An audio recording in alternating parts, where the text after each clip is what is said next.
Lord Shri Krishna is situated in everyone's heart, yet he manifests his transcendental form by his internal potency. This very Lord was sitting before Vishmadev, and since Vishmadev knew his glories, he worshipped him duly. Purport by His Divine Grace, A.C. Bhaktivedanta Swami Srila Prabhupada. Srila Prabhupada ki. The Lord's omnipotency is displayed by his simultaneous presence in every place. He is present always in his eternal abode, Goloka Vrindavan, and still he is present in everyone's heart and even within every invisible atom. When he manifests his eternal, transcendental form in the material world, he does so by his internal potency.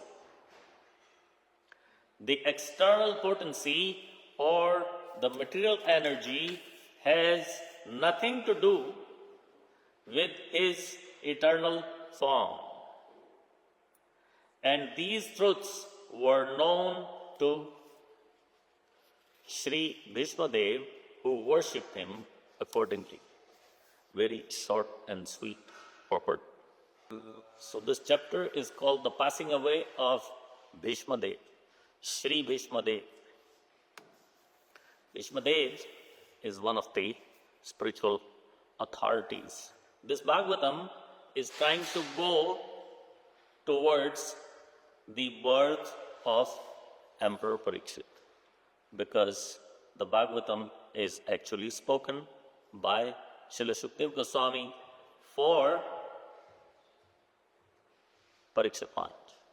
So it's going in the first canto is like an introduction to the rest of the Bhagavatam, and two characters are the main characters here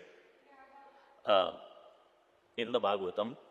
In one sense, of course, where there is Krishna, he is the main character, but other than Krishna, there are two characters who are the most important characters in a way, and those two are Sukadeva Goswami and Parikshit Maharaj. Because the Bhagavatam is a conversation between these two. The whole of Bhagavatam is supposed to be the conversation between these two. And it is for the most part, although we have something like 18,000 verses in the Bhagavatam, but if you go to count them, you will find something like 14,000. So the rest of the 4,000 verses are not actually missing, but they are inside the Bhagavatam, but many verses that we count as one in the Sanskrit language, because the definition of one verse is 32 syllables, and these verses have something like 200 syllables in them, so they count as 5-6 verses. So in that sense, we do have 18,000 verses, but we can't count them because they are 200 syllable verse given one number. So we don't know where to break. So in that sense, we have 14,000 verses, and more than 5,000 of them are spoken directly by Srila Sukadeva Goswami. So he is the main speaker of the whole Bhagavatam. And who is he speaking to? He is speaking to Parikshit Maharaj. So Sukadeva Goswami and Parikshit Maharaj are, in that sense of the matter, are the main characters, because the whole conversation is between the two of them. So the first canto really does a good job introducing these personalities. Sukadeva Goswami is introduced by his father meaning Srila Vedvyas, how he was born, how he left home, what he did, and many chapters on the family of the Pandavas before Parikshit Maharaj was born. And then there are Parikshit Maharaj's activities also described. So the Bhagavatam in the first canto, as it progresses, it first gives several chapters of introduction of Srila Shukdev Goswami, and now it seems like it's going into Mahabharata, but it is, in a way it is going into Mahabharata, but it's going into the Mahabharata because it wants to get to the birth of Maharaj Parikshit, who is the main character of the Bhagavatam in that sense. So, before Parikshit Maharaj was born, these are the major events that took place, the passing away of Bhīṣmadeva, the prayers of Queen Kunti, all of these, the son of Drona punished. Son of Drona punished is also regarding Parikshit Maharaj, because son of Drona, Ashwathama, attacked the womb of Mother Uttara, where Parikshit Maharaj was residing. So we're going into Parikshit Maharaj. But in any case, in this chapter, the focus is on the passing away of Vishmadeva. Especially in this verse, if we read the translation one more time, Lord Shri Krishna is situated in everyone's heart, yet he manifests his transcendental form by his internal potency. This very Lord was sitting before Bhishmadeva, since Bhishmadeva knew of his glories. What is revealed in this translation is actually extremely deep secret of the absolute truth. Although to us, our listeners here, oh, what's this? What's next? Yeah, I already know this. That reminds me of this past time with Srila Prabhupada. He was in LA and he was gaining some name and fame among the other. There were so many other preachers from Indian background as well in LA. So he was getting known. They were there for so many years and nobody knew them. Srila Prabhupada was becoming famous very quickly. So the impersonalists, they came to see Srila Prabhupada. At the same time, they also wanted to check on his philosophy. What are you preaching? What is this? Because Krishna consciousness, Brahma Madhva Gaudiya Sampradaya teachings are not so popular in the world, at least not before Srila Prabhupada started to preach. So they came and they were all sitting down, and Srila Prabhupada asked them, do you know who is the Supreme Personality of Godhead? And they nodded. Yes, and there is a whole debate about that, and we have to do this analysis and we have to do that analysis, and yes, somehow or the other it can be figured out who is actually the Supreme Personality of Godhead, but it is not that simple. And in the meantime, a little 6-year-old child came running in between, and Srila Prabhupada stopped this child and asked him, you know who is the Supreme Personality of Godhead? And he shouted, Krishna! So Srila Prabhupada said, if you have come here to figure out what I'm doing, this is what I'm doing. Look at these children. Even a 6-year-old in my movement is completely clear of who is the Supreme Personality of Godhead. There is no doubt. There is no doubt. Actually, if you go to look at all of these organizations, all these paths, you study them carefully, they're not really sure. They're not really sure what's going on. They're not really sure who is the Supreme Personality of Godhead.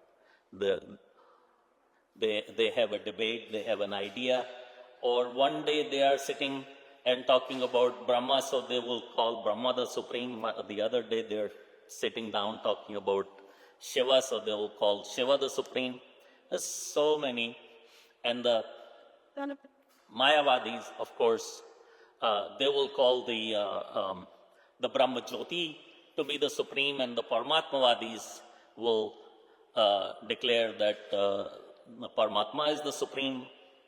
The Nirakar Paramatma is the Supreme, and so on. So, what I wanted to make a comment on is, it is such a deep philosophy that is given in this translation. I'll read it one more time and request all of you to ponder upon it in your head, that how simple it is for us and how difficult it is for the others to understand. Lord Sri Krishna is situated in everyone's heart. This is a big statement. Many people will accept that there is Paramatma in the heart.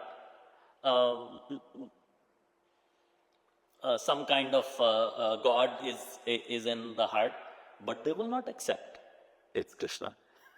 They will not accept so easily. What is Krishna? He is the cowboy. He is the cowherd boy. And he is this and he is that, and they know all the, or some of the features of Krishna, but they don't know that he is the Supreme Personality of Godhead who is sitting in everyone's heart. And then, next part of the translation says, yet he manifests his transcendental form, meaning the body, how we see Krishna on the altar. He has 2 hands with the flute, 2 legs, 2 eyes, 2 ears, just like us. We haven't given him our form, he has given us his. It's the other way around. We think that, many people think that, this is our imagination. This form of Krishna or the Supreme Personality is our imagination. No, it's not our imagination. That is the original form of the Supreme Personality. And he manifests his transcendental form by his internal potency. The internal potency in Sanskrit is called Yoga Maya. By the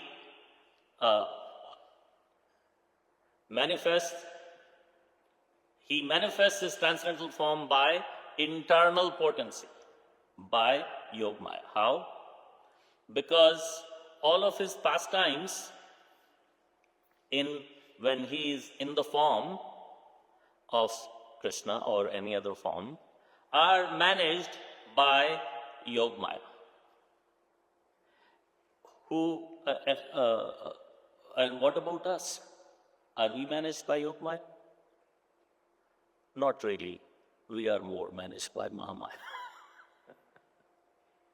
Mahamaya is managing us. Mahamaya is managing the whole universe in the form of material nature. In the form of material nature, it is Mahamaya that is Durga, the controller of this whole universe. But in the end, it says,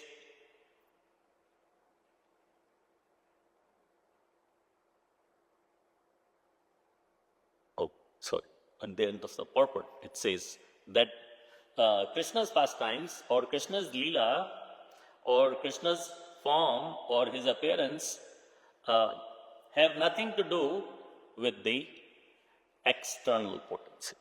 He is outside of the control of Maya, that is Mahamaya. In fact, he says in the Bhagavad Gita, Maya dakshena prakriti suyate characharam. The material nature works under my control. So, further, it is said, Bhīṣmadeva knew of his glories and he worshipped him duly. Now, this is a very deep matter. Bhīṣmadeva knew of his glories and he worshipped him duly. Now, what about the others? There are so many people there. In this chapter, there's like 5-6 verses describing just all the names of who is there. All the Pandavas are there and everybody. That reminds me of that pastime with Akrura. Akrura is going to Vrindavan from Mathura, and he is hearing the chirp of the birds. Now, hear this carefully. The chirp, and he is described by Srila Sukadeva Goswami in the 10th canto that he is the most fortunate. And so the question is, how come Akrura is the most fortunate? What about everybody else? Are they not hearing the chirp? What about us? If we go to Vrindavan, would we not hear? So what makes Akrura the most fortunate? So, there is no explanation anywhere in the Bhagavatam. But Jiva Goswami described that. Jiva Goswami explained that the essence of Vrindavan is what? The most important thing of Vrindavan. Really, 2, 3. The most top number 1 is Raj, the soil. Vrindavan Raj is the most important. Of course, after Krishna, nothing is more important than Krishna. But as far as the Dham is concerned, Raj is the most important. And the second is Yamuna, and third is Govardhan. That's how it's described by Srila Rupa Goswami. So, in Vrindavan, there is that Braj Raj. But who is in the Raj? Who is taking advantage of that? Sometimes we pick up a little pinch and we drop it on our tongue to honor that. But there is somebody who is really taking advantage of that dust of Vrindavan. You know who that is? It's the trees. The trees are in it for hundreds of years, sometimes thousands of years, sucking up the juice out of that Vrindavan dust and nurturing on it. They are the biggest benefactors of that Raj. And they take that Raj, for them it is nutrition. What is the source of their nutrition? That Raj is the source of their nutrition. So they are, in a way, being brought up on that Vrindavan dust. They are the biggest benefactors. Now, okay, now we established that from Vrindavan, top is dust, and from dust the top benefactors of the dust are the trees. But then they take the nutrition from the dust. What do they give? They take it. Do they just take it? Or they give anything? Yes, they give. What they give? They give fruit. They give berries. They give flour. All of these things they give. But then who is the benefactor of them? Who gets the Vrindavan fruit and berries? Most of it. It's the birds. It's the birds that get most of it. Soon as something comes up, the birds are at it. So the birds are the recipient of that mercy. So this is a journey of the mercy. The mercy is coming from the dust into the trees. The mercy of Krishna is into the trees. And then from the trees, it comes out as fruit. Okay, it came out as a fruit. But then what? Well, the fruit is then eaten by the birds. So the birds have the mercy. And what do the birds give? What do the birds give us? The birds give us their sweet little chirp. Chi-chi, chi-chi. These days I go there in Vrindavan, there is this teetering bird. Teetering. Oh, she is so noisy. But when you start hearing them in the morning, it is so refreshing. It is so refreshing, so beautiful. In any case, so Srila Jiva Goswami is trying to explain that when the bird is giving the mercy that it has received from the fruit, gives it out, that is the chirp. And that chirp is falling in Akrura's ear. So that he is considering himself to be the most fortunate. Again, the question is, isn't everybody else hearing the chirp? Yes, but he knows the value of that chirp, and the others have no clue. The others don't know what is the value of that chirp. So, in Sanskrit we say, Mano to main Ganga ma, na mano to behta pani.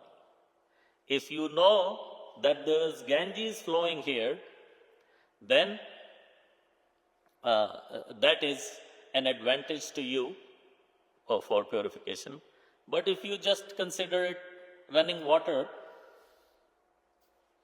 it is a waste. Not the Ganga is not waste.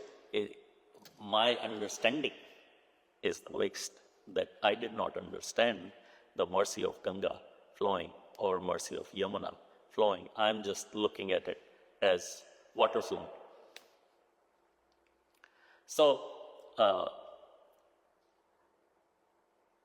what I was trying to make a point, that the translation is so deep for a normal person, but for us, Krishna conscious devotees or the followers of Srila Prabhupada, we have been so well explained about all of this that we look at it and say, oh yeah, okay, Prabhu, what's the next? Yeah, that's okay, we understand that. What's new? What we understand to be very simple is not all that simple. It is an extremely deep secret. In the verse, the 11th verse of the second chapter of the first canto,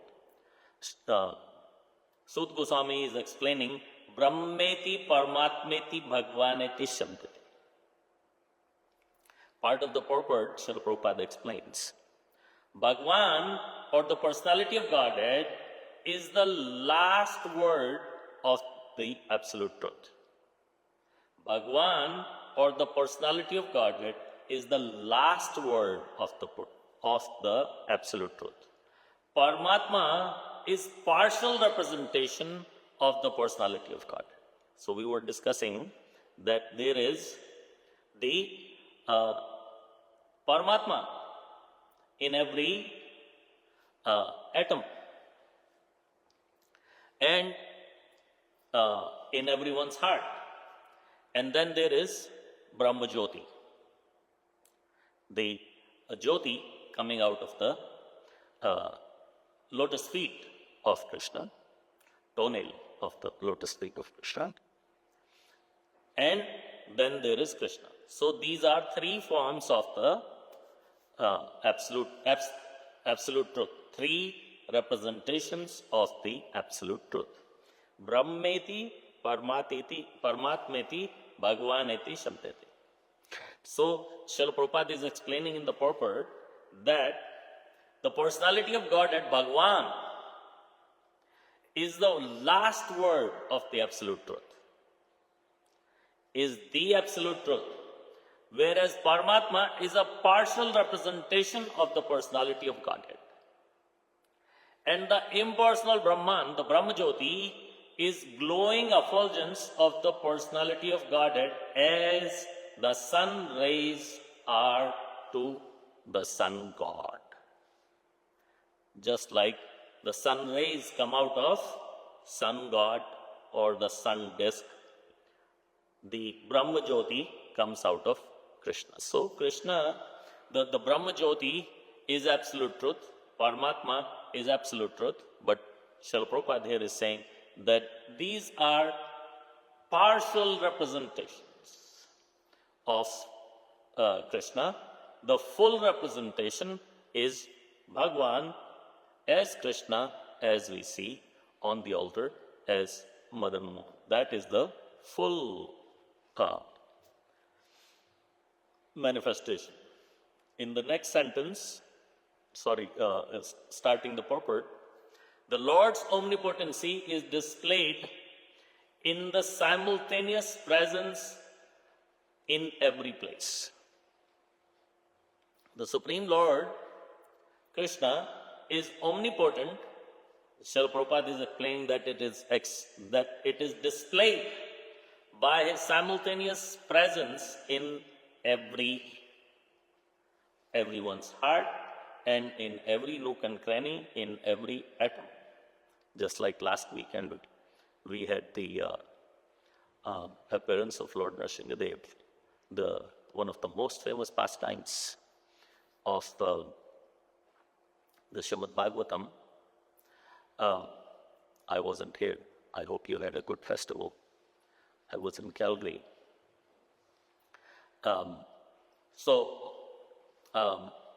That was the conversation between Prahlad Maharaj and Hiranyakashyap just before Lord Nrsimhadev appeared. Hiranyakashyap was sick and tired of hearing all this Bhagavatam philosophy, the glorification of the Supreme Lord from Prahlad Maharaj.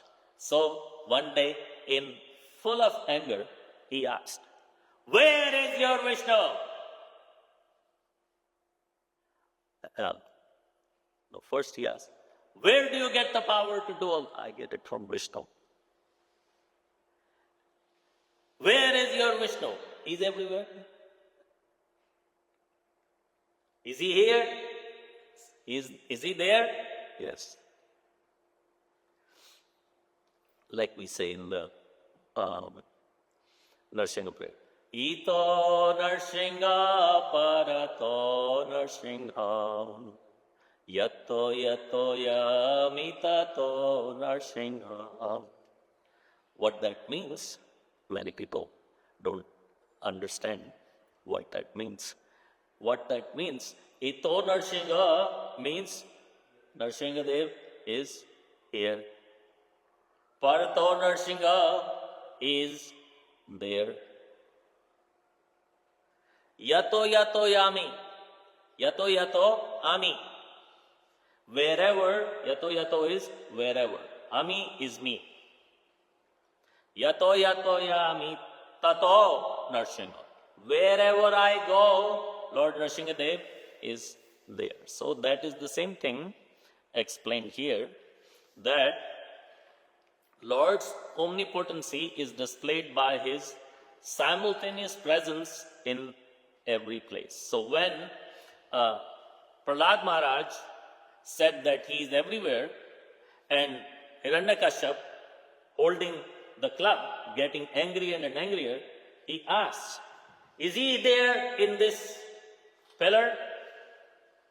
Because Hiranyakashipu's purpose is to attack this Vishnu, attack this Hari, attack this person who Prahlad is claiming to be the most powerful.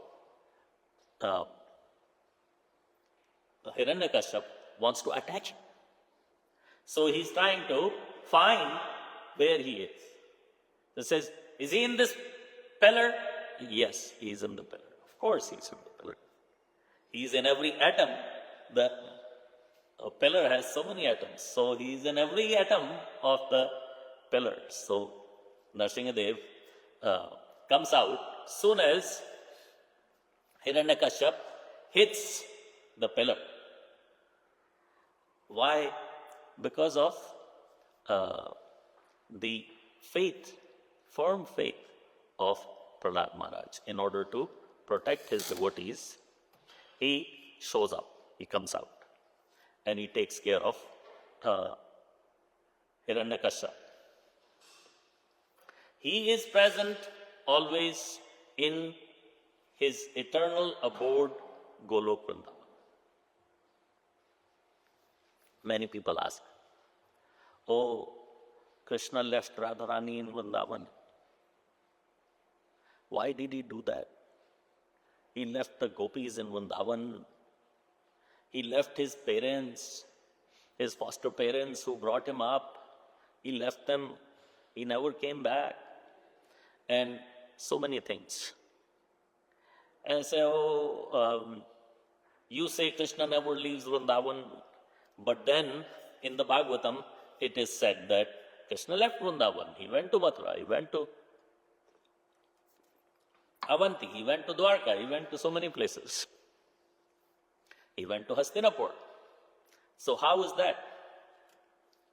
It is true that Krishna never leaves Vrindavan, and it is also true that he went to all these places. Because Krishna doesn't have to be in one place at a time. We can only be in one place at a time. These days, there is all these softwares, team meetings, and the Zooms, and so many things that we can attend a session live in wherever in the world we can attend. But still, it makes our presence virtually there. So we are present here, I am present here in my room, I am also present on that Zoom call. So wherever you are watching that Zoom call from, I am present over there, but not really, because it's only my virtual presence. In that way, in same way, Krishna can be present everywhere at the same time. So Krishna leaves Vrindavan and he does not leave Vrindavan. There was a pastime of Akrura taking Krishna and Balram from Vrindavan, and on the way he stops at Yamuna and takes a bath. And when he goes inside the Yamuna, he notices that Krishna and Balram are inside the Yamuna. And he comes out and he looks at the chariot, and Krishna and Balram are sitting on the chariot. And then he quickly goes down to look inside the Yamuna, and he sees Krishna and Balram are in the Yamuna. But of course, these are two different forms. In the Yamuna, Balram is in the form of Sheshnag and Krishna is in the form of Vishnu. Whereas on the cart, on his rath, Krishna and Balram are sitting there. So it is also said by Jiva Goswami that Krishna and Balram, that was the boundary of Vrindavan, and Krishna and Balram stayed back, didn't go any further, and these two, the Sheshnag and Vishnu, they went with Akrura to Mathura and so on. And mainly the questions that we get asked is upon Radharani. Oh, what happened to Radharani? Krishna left her, this, that. No, nothing happened to Radharani. Radharani, in a way, also leaves at the same time when Krishna leaves and goes back to Golok Vrindavan. And what is left here is like a representation of Radharani. Just like Devi Sita was never stolen, never abducted. Who was abducted? A form of Maya Sita was abducted by Ravan. So similarly, Radharani also left Vrindavan, and at the same time, she was also present in Vrindavan. So Radharani is also like that. She can be present so many different places at the same time. She is the female representation of the Supreme Personality of Godhead.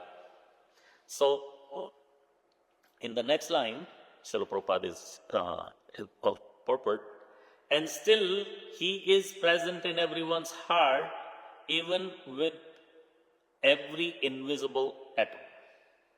Krishna is present in Vrindavan, he is present in Golok Vrindavan, and wherever he is doing Leela.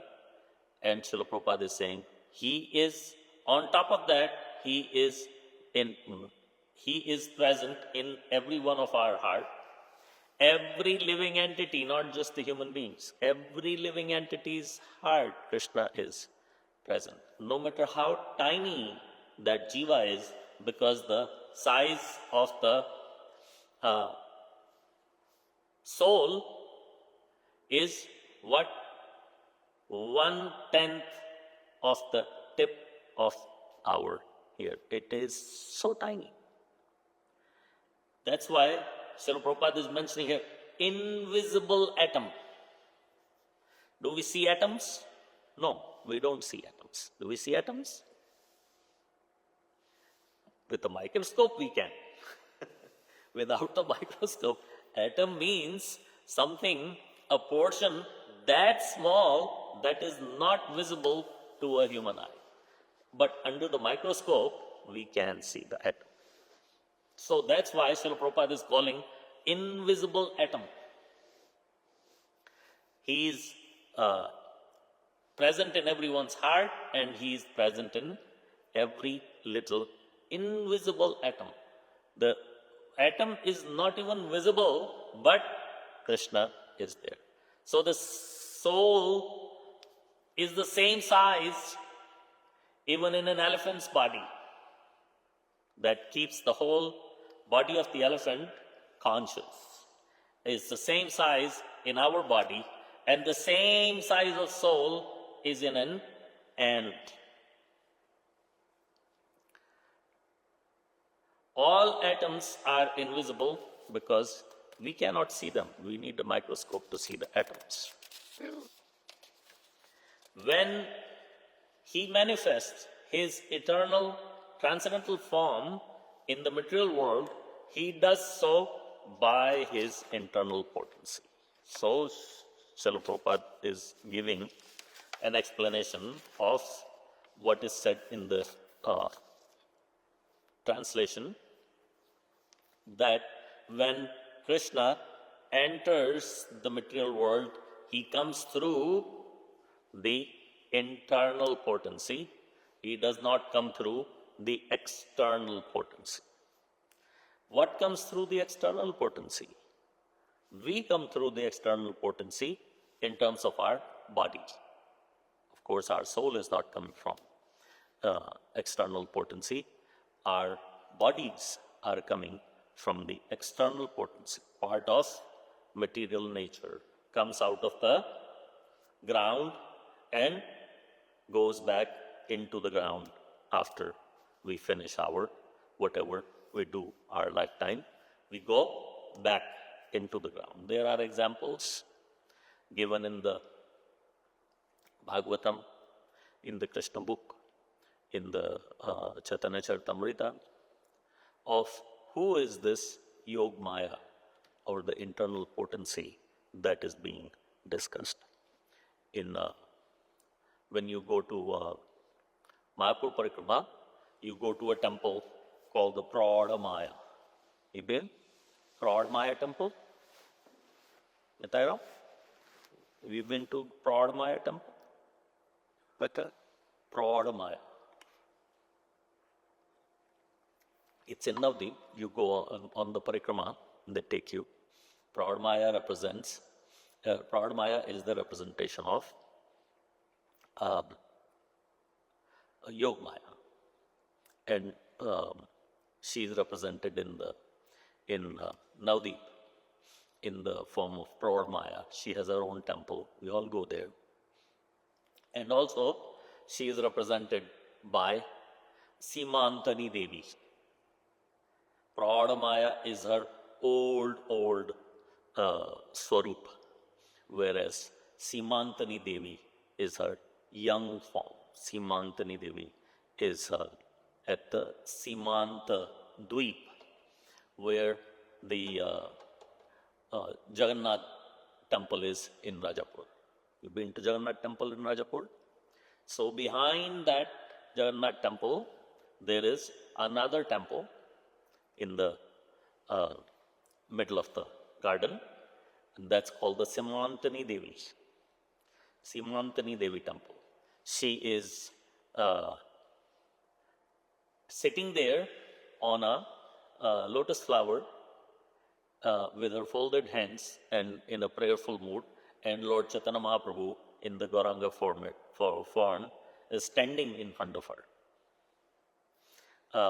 blessing her.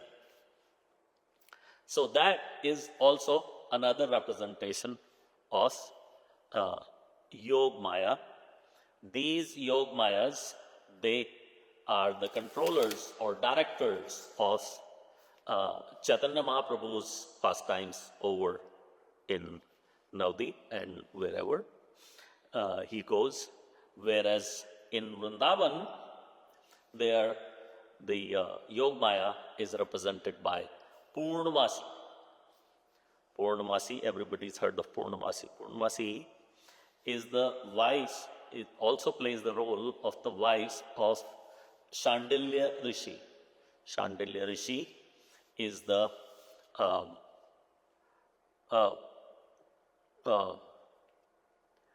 main priest of the family of Nanda Maharaj, the what they call Kul Guru, the guru of the dynasty. So, the same way as Vasudev, Shursen, Ugrasen, Kansa, all of them, their Kul Guru is Garga Rishi, Maharshi Garg. Similarly, for Nanda Maharaj, the Kul Guru is Shandilya. And Shandilya's wife is Purnamasi, but she is Yog Maya. She is the one who directs the pastimes. Actually, there's pastimes that Krishna and Radharani were about to get married. But Purnamasi intervened and said, no. I matched the astrological chart and nothing matches between the two of them. If they get married to each other, it will be a complete disaster. That was Purnamasi. She did not let Krishna marry Radharani or Radharani marry Krishna. But then, later on, there are more intimate pastimes of Radha and Krishna that are not managed by Purnamasi, because she is playing the role of a very aged woman. So those roles are played by Srimati Vrindadevi. Vrindadevi is one of the gopis. She also plays the role of one of the gopis. She lives at the Vrindakund, and she is the one who manages the Krishna Leela in Vrindavan. And Vrindadevi in our temples is represented by the Tulsi plant. Tulsi plant is the representation of that Vrindadevi who is Yogmaya. In the Krishna book, she is Yogmaya. In the Bhagavatam, in Krishna Leela, she is Yogmaya. But that form of Yogmaya, Vrindadevi, is represented by Tulsi plant that we worship every morning, every evening. We worship the Tulsi plant. Yani kani cha papani brahmatyati kani cha tani tani prana shanti pratakshina pade pade. Namo namo tulasi Krishna prayasi namo namo. So, in the last sentence of the purport, Srila Prabhupada is mentioning that all these truths were known by Bhīṣmadeva, who worshipped him accordingly. So what makes Bhīṣmadeva so important out of the whole batch? So many people were there present. What makes him the most important person in a way is because although everybody is seeing Krishna, but he is seeing Krishna in a different format, with a different understanding, knowing Krishna, knowing that he is the same person who's there in everybody's heart, knowing that he has taken the form of Krishna, appeared as Krishna under the internal potency, knowing that he is not in the control of the external potency, which we are. We can be controlled by material nature pretty much. But Krishna cannot be controlled by the material nature. So, similarly, like the Akrura example, that everybody can hear the chirp, but Akrura is most fortunate because he is understanding the value of that chirp. Here, similarly, everybody is having darshan of Lord Krishna, but Bhīṣmadeva is considered to be most fortunate because he is, his eyes are open of Gyan, the understanding. Because when you see Krishna, if you see Krishna, he would look like just like any other human. If he wants to look like a human, he would show up looking like a human, and we would not be able to tell. We would be fooled. So many people were fooled. Krishna went to he made the last attempt to call for peace between the Kauravas and Pandavas so the Mahabharata could be avoided. The battle of Kurukshetra could be avoided. And he went and asked for small contribution. Okay, give 5 villages to the Pandavas and they will be happy with that. And what did Duryodhana say?